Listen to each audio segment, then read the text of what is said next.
Imagine for a moment that you have the power to reshape your life.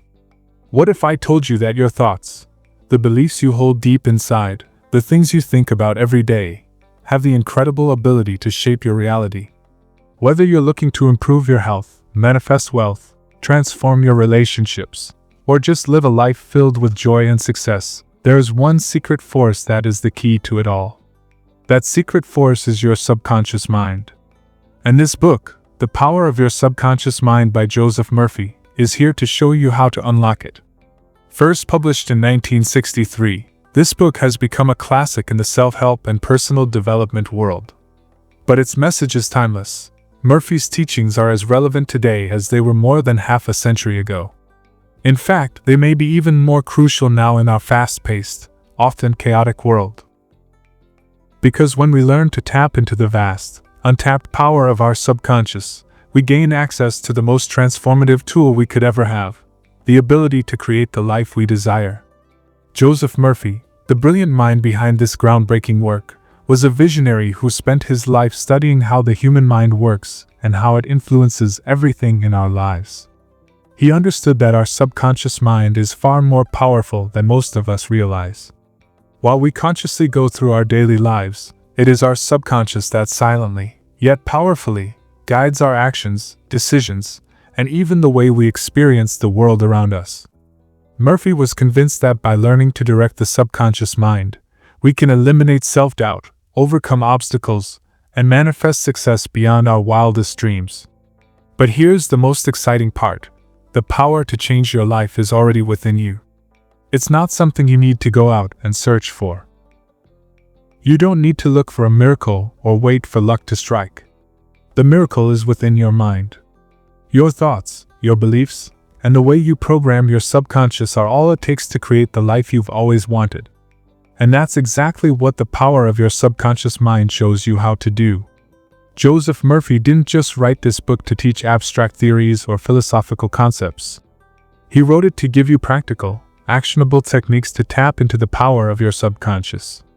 Techniques like visualization, affirmation, and autosuggestion that can be used every single day to reprogram your mind for success, health, and happiness.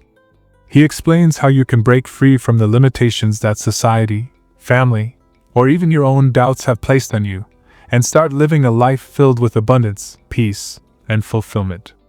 In this audiobook summary, we'll dive deep into the 20 powerful chapters of Murphy's work.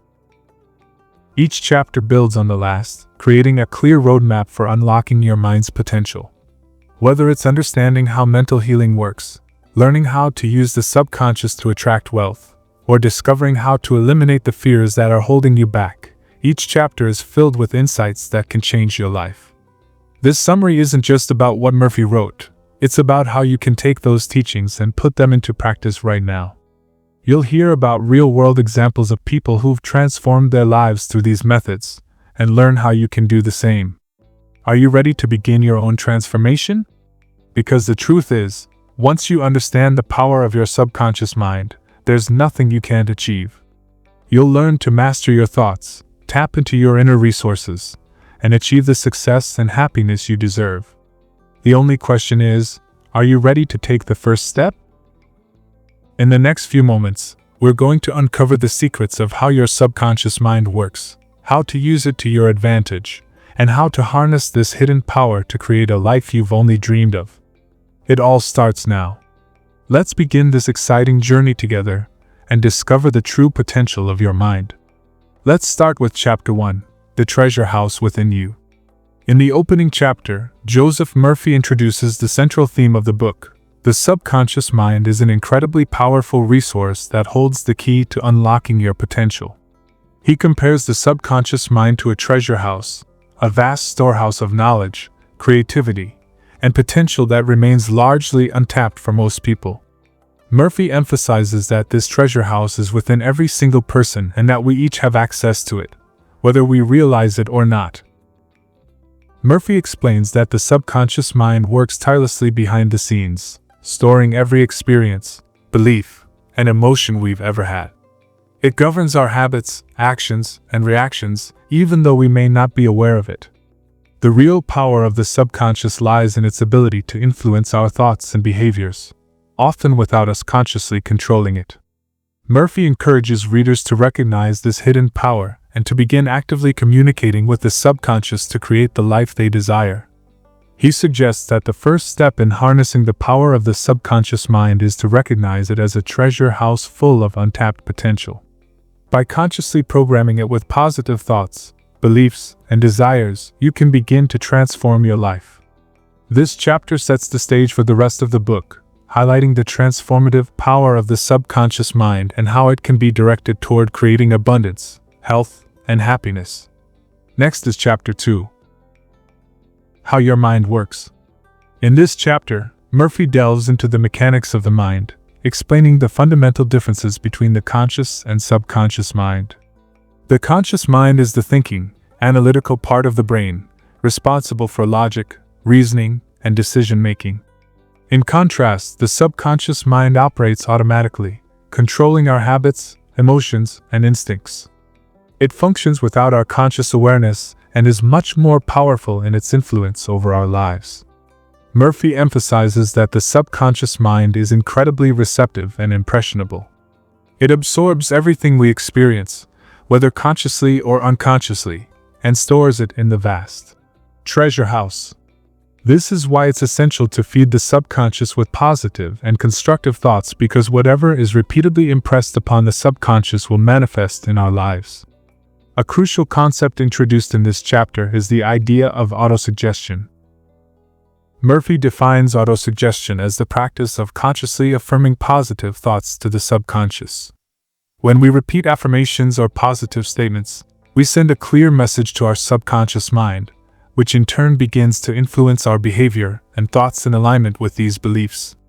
Murphy also discusses the power of visualization, noting that imagining success, health, and abundance can help impress these ideas upon the subconscious. Through this chapter, Murphy encourages readers to take control of their subconscious programming by actively choosing positive thoughts and beliefs, which will eventually shape their reality. Chapter 3 is The Miracle-Working Power of Your Subconscious. In this chapter, Murphy emphasizes that the subconscious mind has the power to perform miracles. That is, it can bring about seemingly impossible transformations when properly directed. He explains that the miracles people experience in their lives are not random occurrences, but rather the result of the subconscious mind working in alignment with positive beliefs and clear intentions. Murphy draws on the concept of belief, stating that belief is the driving force behind the subconscious mind's power. When you truly believe in the possibility of change and transformation, your subconscious mind works to bring those beliefs to fruition. Murphy gives examples of individuals who have healed from illness, overcome personal challenges, and attracted prosperity simply by believing in the power of their minds. One of the key messages of this chapter is that faith and belief are essential for activating the power of the subconscious. Murphy discusses how many people have experienced miracles when they truly believed in the ability of their subconscious to manifest their desires. He argues that the subconscious mind is not limited by the boundaries of logic or reason. What it believes, it creates. This chapter invites readers to embrace the concept of faith in their own abilities and in the transformative power of the subconscious mind. Next is Chapter 4, Mental Healing in Ancient Times. In this chapter, Murphy takes a historical approach, discussing how ancient civilizations understood and practiced mental healing. He explores how cultures like the Egyptians, Greeks, and Eastern philosophies recognized the connection between the mind and the body, and used this understanding to heal both physical and mental ailments. Murphy highlights how the ancients used techniques such as visualization, affirmation, and prayer to influence the subconscious mind and bring about healing. He also notes that many ancient healing practices were based on the belief that the mind has the ability to heal the body, a concept that was widely accepted long before modern science caught up. One of the most profound examples Murphy shares is the use of prayer therapy in ancient times.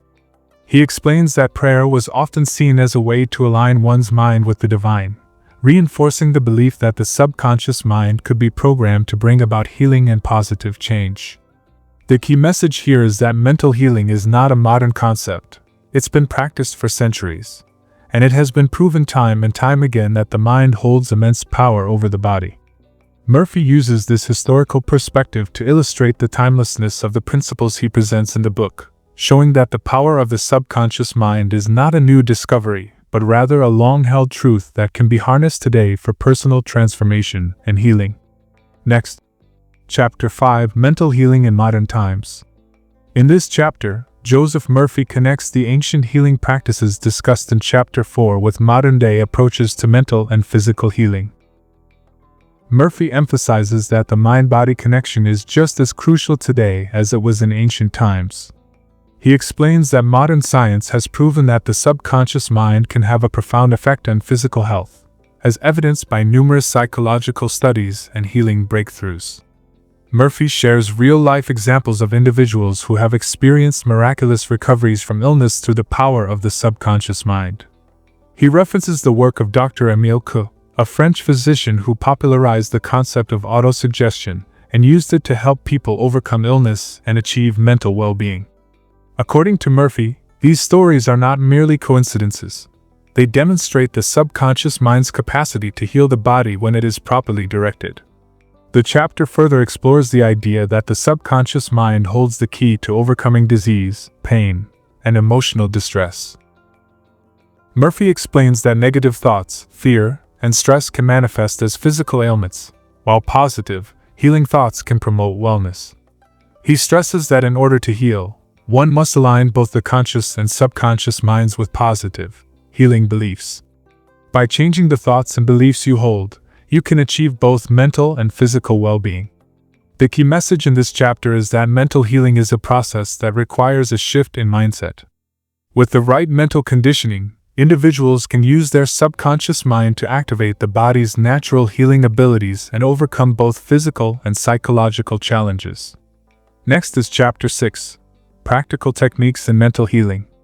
In this chapter, Murphy introduces several practical techniques that readers can use to harness the power of their subconscious mind for mental and physical healing.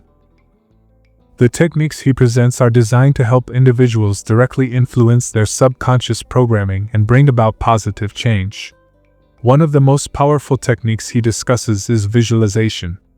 Murphy explains that by vividly imagining a desired outcome, whether it's improved health, success, or happiness, you can impress your subconscious mind with a clear image of what you want to manifest. He stresses that this technique works because the subconscious mind cannot distinguish between real and vividly imagined experiences. Thus, when you visualize a positive outcome, your subconscious begins to believe it is real, and it begins to work toward making it happen. Another technique Murphy emphasizes is affirmation. He encourages readers to create positive, powerful statements that reinforce their desired goals, such as, "I am healthy, I am successful, I am confident." By repeating these affirmations regularly, individuals send a message to the subconscious mind that these beliefs are true, which helps to shift negative thought patterns and replace them with empowering beliefs. Murphy also discusses the importance of prayer and spiritual practices in mental healing. He views prayer not just as a religious tool, but as a powerful way to align the conscious and subconscious minds with divine guidance and positive intention. Prayer, according to Murphy, is a way to activate the subconscious mind to work in alignment with your higher purpose. Through this chapter, Murphy gives readers the tools to actively reprogram their subconscious mind for healing and positive change. These techniques, visualization, affirmation, and prayer, can be practiced daily and serve as a pathway to achieving mental clarity, health, and well-being. Let's move on to Chapter 7. The tendency of the subconscious mind is life-ward. In this chapter, Joseph Murphy introduces an uplifting and reassuring concept. The subconscious mind has an inherent tendency to move toward growth, healing, and life-affirming outcomes. Murphy explains that the natural inclination of the subconscious is to promote well-being, creativity, and prosperity, rather than sickness, limitation, or failure. This is referred to as the life-ward tendency of the subconscious mind. Murphy emphasizes that the subconscious mind is not inherently negative or destructive.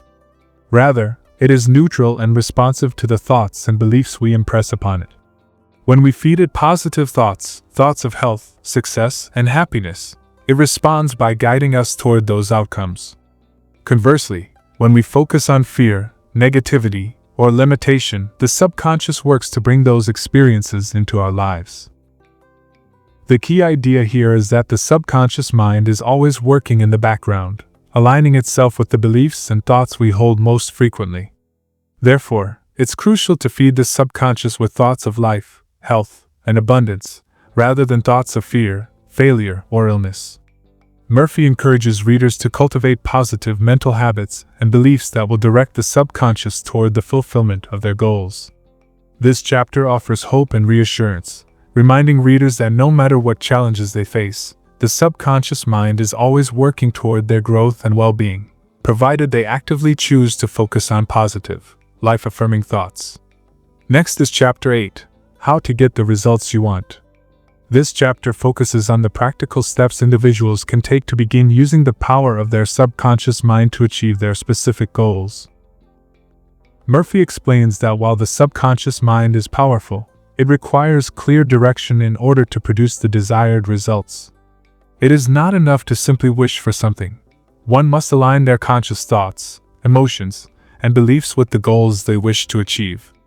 Murphy provides a step-by-step method for setting clear, actionable goals and programming the subconscious mind to work toward them. First, he advises readers to clearly define what they want, whether it's a specific amount of money, improved health, or success in their career. The more precise and specific the goal, the easier it is for the subconscious mind to focus on it. Next, Murphy encourages the use of visualization and affirmation as powerful tools to impress these goals on the subconscious mind. He recommends that readers visualize their desired outcomes vividly and emotionally, as if they have already achieved them. This act of mentally experiencing the desired result sends a strong signal to the subconscious, which then works to bring it into reality. Murphy also emphasizes the importance of faith and belief in achieving results. He notes that doubt and fear can hinder the effectiveness of the subconscious mind, while belief and confidence will activate its full potential. By consistently affirming positive thoughts, visualizing success, and believing in the power of the subconscious, individuals can begin to see tangible results in their lives. This chapter is about taking actionable steps to align your conscious mind with the goals you wish to manifest, giving you the tools to achieve the results you want in any area of your life. Next is Chapter 19, Dramatize Your Ideas. People are more likely to be persuaded when information is presented in a compelling and dramatic way. Carnegie emphasizes that simply stating facts or making logical arguments often fails to capture attention. Instead, engaging storytelling, vivid imagery, and emotional appeal make ideas more memorable and persuasive. Imagine you're a leader trying to rally your team. Instead of saying, "We need to work harder to meet our targets," picture painting a vision. Every dollar we earn isn't just a number on a spreadsheet. It's the reason we can grow, hire new talent, and change lives. Think of the impact we make when we push ourselves beyond limits. By bringing emotion and visualization into communication, the message becomes more inspiring and effective. Throughout history, great leaders have used dramatization to ignite change. Think of Martin Luther King Jr.'s "I have a dream" speech. Rather than simply stating facts about racial injustice, he painted a powerful vision of the future. The same principle applies in business, relationships, and even marketing. Advertisements don't just list product features. They craft narratives that evoke emotions, like a cleaning product instantly restoring a surface to perfection or a fitness brand showcasing incredible transformations. Dramatization isn't about exaggeration, it's about making messages resonate on a deeper, emotional level. To apply this principle in everyday life, find ways to make your ideas more engaging. Use metaphors, examples, and storytelling to illustrate your point. Whether you're pitching an idea, coaching a team, or persuading a friend, a little drama can turn a mundane message into something unforgettable. Next is Chapter 20, Throw Down a Challenge. Competition fuels motivation. When people are challenged, their natural instinct is to rise to the occasion, pushing beyond perceived limitations to achieve success. Instead of commanding people to work harder or be better, Carnegie suggests tapping into this drive by presenting them with a challenge that excites and inspires. Consider a business leader who wants to boost productivity. Instead of saying, "We need to increase output by 20%, they could issue a challenge. Who can set the new company record for sales this quarter? The winner will earn the title of top performer and receive a special reward." Suddenly, work becomes a competition, turning the challenge into a source of motivation rather than pressure. This strategy works beyond business. Parents can challenge children to beat their personal bests. Teachers can inspire students with academic contests, and coaches can push athletes to surpass their previous records. Even personal development benefits from this mindset. Setting personal challenges, like reading a certain number of books in a year, waking up earlier, or exercising consistently, can transform self-improvement into an exciting game rather than a burdensome obligation. The key is to make the challenge both attainable and stimulating. If it's too easy, there's no motivation. If it's too hard, it feels discouraging. A well-crafted challenge taps into the human desire for achievement and recognition, turning hard work into a rewarding pursuit. When used wisely, this technique can inspire people to reach heights they never thought possible. Chapter 21 tells, giving people a sense of importance. The greatest emotional need of human beings is the desire to feel valued. Carnegie repeatedly emphasizes that making others feel important is one of the most effective ways to build influence, strengthen relationships, and inspire loyalty. People crave appreciation, and when they feel genuinely valued, they respond with greater enthusiasm, commitment, and goodwill. Think about the most inspiring leaders or mentors in your life. Chances are, they made you feel like your contributions mattered.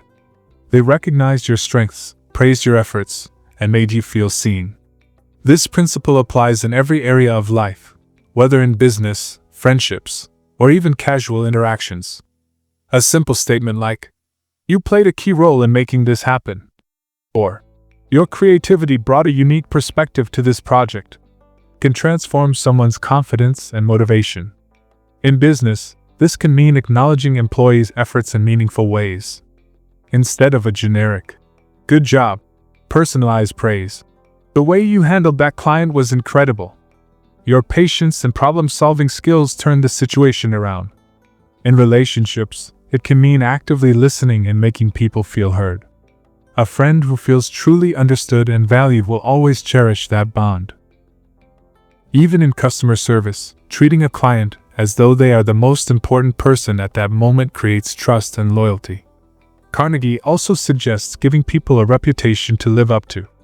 If someone is struggling with punctuality, instead of reprimanding them, say, "You've always been so dependable, and I know I can count on you." This positive reinforcement subtly encourages them to align their actions with that image. The more people feel important, the more they contribute positively. A leader who elevates others earns their trust, respect, and commitment.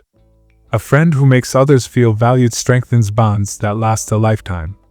The simple act of making someone feel significant can transform relationships and create a powerful ripple effect of positivity and motivation.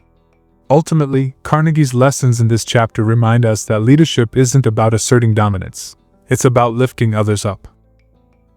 By making people feel heard, valued, and appreciated, we inspire them to become their best selves while building strong, lasting relationships that are rooted in mutual respect and admiration.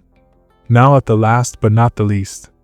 Part 4 is, Be a Leader, How to Change People Without Giving Offense or Arousing Resentment. Now we are at Chapter 22, Begin with Praise and Honest Appreciation. People respond best to constructive criticism when it is preceded by sincere praise. Carnegie explains that acknowledging someone's strengths before offering suggestions creates an open, receptive mindset. When you start with appreciation, the person feels valued rather than attacked, making them more likely to listen and improve. Imagine a manager giving feedback to an employee. Instead of saying, "You need to be more organized," they could start with, "I really admire how dedicated you are to your work. Your creativity and commitment stand out." One way to enhance your effectiveness even further is by improving organization. This approach ensures the person feels encouraged rather than discouraged. Genuine appreciation builds trust and cooperation, making leadership more effective in personal and professional relationships. Next is Chapter 23, Call Attention to People's Mistakes Indirectly. Criticism can be a delicate matter. Carnegie suggests that instead of bluntly pointing out someone's mistakes, a more effective approach is to guide them toward realization through indirect suggestions. This prevents defensiveness and fosters a willingness to improve. A great way to implement this is by sharing a personal anecdote. I used to struggle with time management until I found a system that worked for me. Maybe something similar could help you. This way, you avoid making the other person feel embarrassed or attacked, allowing them to accept your advice without resistance. This strategy is particularly useful in leadership and parenting, where the goal is to encourage growth rather than create resentment. Chapter 24 is Talk about your own mistakes before criticizing the other person. Nobody likes to feel inferior. Carnegie highlights that admitting your own mistakes before addressing someone else's can disarm defensiveness and make your feedback more relatable. When people see that you are not perfect either, they feel more comfortable accepting constructive criticism. For instance, instead of saying, "You always interrupt people in meetings," you could say, "I used to struggle with interrupting people, but I've learned that active listening makes a big difference. Maybe we can both work on that." This approach turns a critical statement into a shared growth opportunity, making it far more effective. Leaders who show humility gain respect and cooperation, strengthening relationships in all areas of life. Next is Chapter 25. Ask questions instead of giving direct orders. People are more likely to embrace an idea when they feel involved in the decision-making process. Instead of issuing commands, Carnegie advises asking questions that guide others toward the desired conclusion. This empowers individuals and makes them feel respected rather than controlled.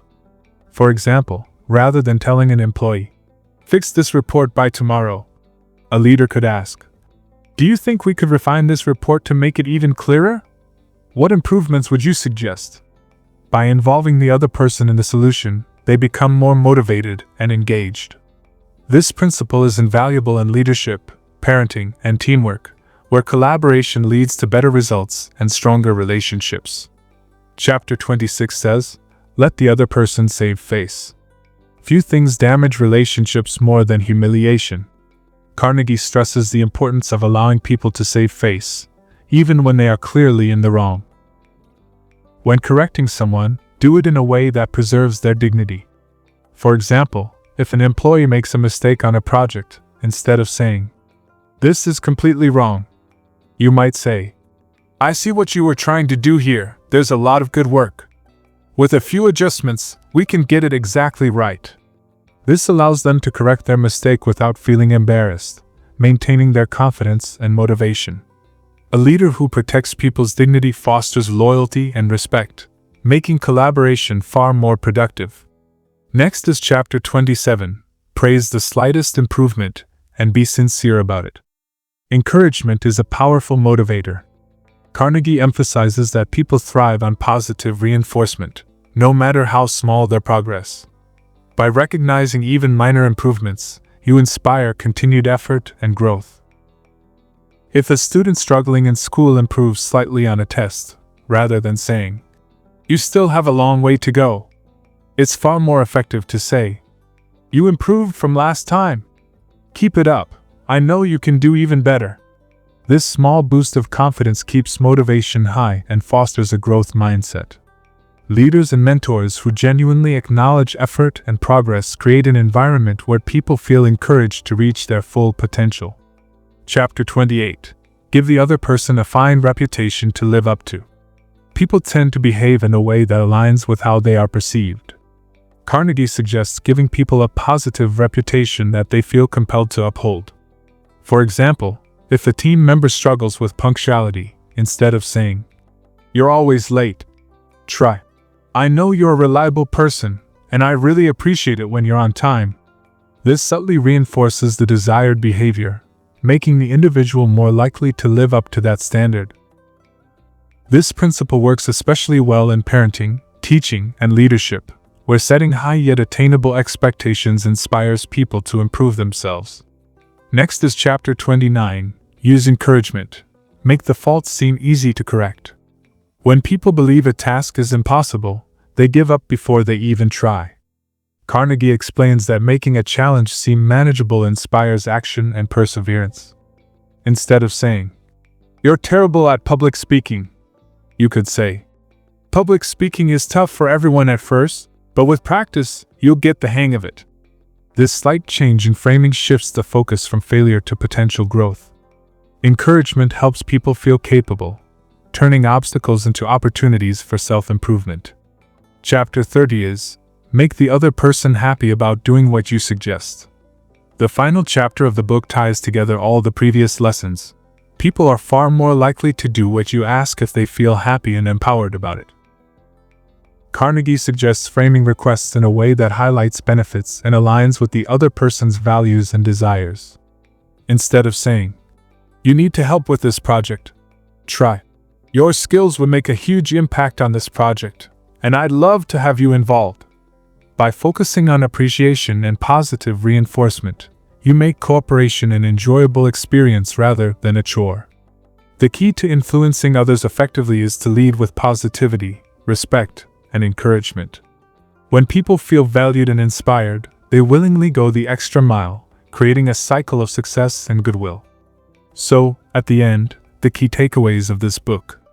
Dale Carnegie's How to Win Friends and Influence People is a masterpiece in human relations, offering timeless wisdom on communication, leadership, and social influence. At its core, this book teaches that people crave appreciation, respect, and understanding more than anything else. The secret to building meaningful relationships lies in our ability to make others feel valued and important. By focusing on sincere praise instead of criticism, listening intently rather than dominating conversations, and showing genuine interest in others, we can build stronger connections and establish lasting influence. People are naturally drawn to those who uplift them, and Carnegie demonstrates that treating others with kindness and admiration fosters goodwill, trust, and cooperation. One of the most powerful takeaways from this book is that arguments rarely produce winners. Instead of engaging in heated debates or proving others wrong, Carnegie suggests that we acknowledge differing viewpoints and seek common ground. When people feel respected and heard, they become more receptive to our ideas and less defensive. This approach makes persuasion more effective and ensures that relationships remain intact, even in moments of disagreement. Additionally, simple yet profound gestures, such as a warm smile, using people's names, and making them feel important, can create lasting impressions. These small acts of genuine kindness go a long way in making others feel seen and appreciated, ultimately strengthening our influence and likability. Leadership, according to Carnegie, isn't about asserting authority. It's about inspiring and empowering people to reach their full potential. True leaders understand that dictating orders and enforcing rules without empathy only leads to resistance and resentment. Instead, they guide and uplift others by giving honest and encouraging feedback, recognizing their strengths, and allowing them to save face in difficult situations. This builds morale, loyalty, and motivation, turning workplaces, social groups, and even personal relationships into environments of collaboration and mutual growth. Moreover, Carnegie teaches that people are more likely to embrace our ideas when they believe it aligns with their interests. By framing requests in a way that appeals to others' desires and aspirations, we naturally generate enthusiasm and cooperation. Ultimately, How to Win Friends and Influence People is more than just a book about social skills. It's a guide to mastering the art of human connection. The ability to communicate effectively, understand people's emotions, and foster positive relationships is invaluable in every aspect of life, from personal relationships to business and leadership. Those who apply Carnegie's principles will find themselves gaining more friends, earning greater influence, and achieving success effortlessly. The beauty of these lessons is that they require no manipulation or deception, just genuine care for others, a willingness to listen, and an understanding that people respond best to kindness, encouragement, and appreciation. By embodying these principles, Anyone can cultivate deeper relationships, inspire others, and create a lasting impact in their personal and professional lives. If you found this summary insightful and valuable, don't forget to show your support by subscribing to the Mindful Brief on YouTube. Hit the like button if you enjoyed this audiobook summary, share it with your peers who might benefit from it, and leave a comment below with your thoughts. Your engagement helps us create more in-depth and valuable content for you. Stay tuned for more summaries, insights, and strategies to elevate your knowledge and career. Subscribe now and be part of the journey.